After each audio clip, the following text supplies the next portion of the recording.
இயேசுவின் நாமத்தினாலே உங்களை வாழ்த்துகிறேன், வரவேற்கிறேன், நன்றி செலுத்துகிறேன். இந்த நாளிலே ஒரு வேத வசனத்தை காண்பிக்கிறேன். எபிரேயர் 8ஆம் அதிகாரம் 13ஆம் வசனம். புது உடன்படிக்கை என்று அவர் சொல்லுகிறதுனாலே முந்தினதை பழமையாக்கினார், பழமையானதும் நாள்பட்டதுமாயிருக்கிறது, உருவழிந்து போகும் காலம் சமீபத்திருக்கிறது. இங்கே பாருங்கள், ஆண்டவர் ஒரு வார்த்தையை நம்மளுக்கு மறைபொருளை சொல்லுகிறார்.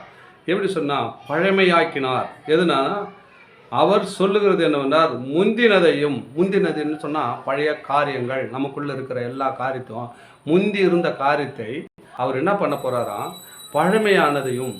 முந்தி இருந்த காரியம் நம்மக்கிட்ட வாழ்க்கையில் பழமையாக்கிட்டார். அதை முந்தி இருந்த காரியம் அதே மாதிரி இருக்காது, பழமையாக்கினார்.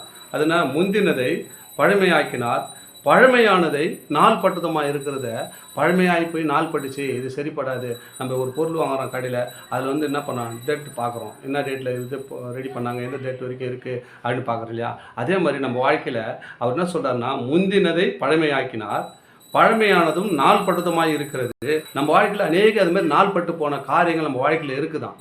அது என்ன பண்ண போகிறாராம், உருகுலைந்து போகும்படி செய்ய போகிறாங்க. நம்ம வாழ்க்கை என்ன ஆகுதுங்க, உருகுலைந்து போகணும். இந்த காரியம் இருக்கிற நீ முன்னேற மாட்டேன், இந்த காரியம் உன் வாழ்க்கையில் இருந்துச்சுன்னா உன் வாழ்க்கையில் ஒரு செழிப்பு பார்க்க முடியாது அப்படின்னு தான் ஆண்டவர் உங்களை உருந்து குலைந்து போடும்படியாக செய்ய போகிறாராம். உன் வாழ்க்கையில் கெட்ட காரியங்கள், கெட்ட நண்பர்களோடு பழகுவது, கெட்ட சிநேகரோடு நீ பழகி அநேக காரியத்தில் நீ இடைப்பட்டு கொண்டு இருக்கிறது, கெட்ட வார்த்தை பேசுவது, கெட்ட செயல்களில் ஈடுபடுவது, அதெல்லாம் தான் சொல்லி அதை உருகுலைந்து போகும்படியாக கர்த்தர் செய்ய போகிறாங்க.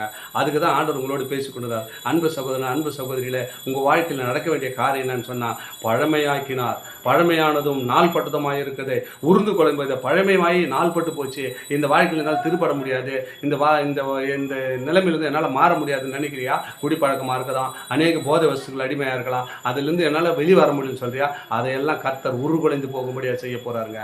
பயப்படாதீங்க என் அன்பு சகோதரனே, அன்பு சகோதரியிலே. உங்கள் வாழ்க்கையில் இப்படிப்பட்ட பிரச்சனை உங்கள் குடும்பத்தில் இருக்குமேனால் ஆண்டவர் இந்த நாளிலே உருகுலைந்து போகும்படியாக செய்ய அவர் வல்லவராக இருக்கிறார். இந்த வீடியோவை தொடர்ந்து பாருங்க, இந்த வார்த்தையை கேளுங்க. ஆண்டவர் உங்களை பழமையாக்கினார், பழமையானதும் நாள்பட்டதுமாக இருக்கிற, நாள்பட்டு போச்சு இதோட இவனை திருத்துவ முடியாதுன்னு நினைக்கலாம். ஆண்டவர் வார்த்தை சொன்னார்னா போதும், உன் சூழ்நிலை மாறும், உன் வாழ்க்கை மாறும், எல்லா சூழ்நிலை மாற்ற அவர் வல்லவராக இருக்கிறார். ஒரு நொடி இருந்தால் போதுங்க, அவர் சூழ்நிலை எல்லாம் மாறுவார். இந்த வார்த்தை கேட்டுக்கிற உங்கள் வாழ்க்கை சூழ்நிலை மாற்ற தான் இந்த வார்த்தையோடு பேசி கொண்டிருக்கிறார். உங்கள் வாழ்க்கையில் இருக்கிற எல்லா சூழ்நிலையும் உருகுலைந்து போய் உன் ஆசீர்வதித்து வழிநடத்த அவர் வல்லவராக இருக்கிறார். ஆமென். God bless you.